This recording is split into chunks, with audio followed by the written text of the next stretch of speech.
Avec le président de la Guinée-Bissau, Umaro Sissoco Embalo, il a été plus question du terrorisme et des changements anticonstitutionnels de gouvernement en Afrique. En effet, Denis Sassou Nguesso et Umaro Sissoco Embalo ont largement discuté sur le sujet d'actualité en Afrique de l'Ouest qui a connu 3 changements anticonstitutionnels en un temps record comme un effet de mode.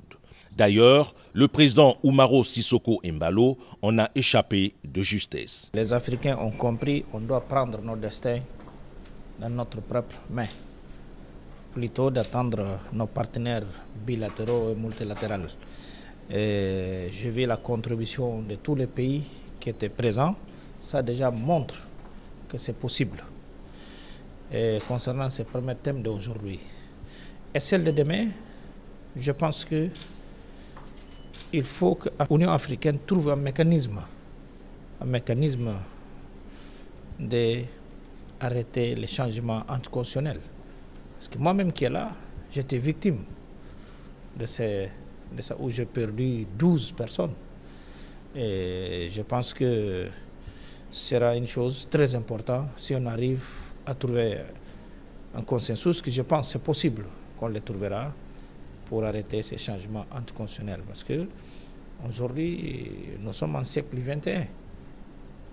C'est inacceptable, ce genre de changement. Et quand on parle de terrorisme, malheureusement, à l'époque, on avait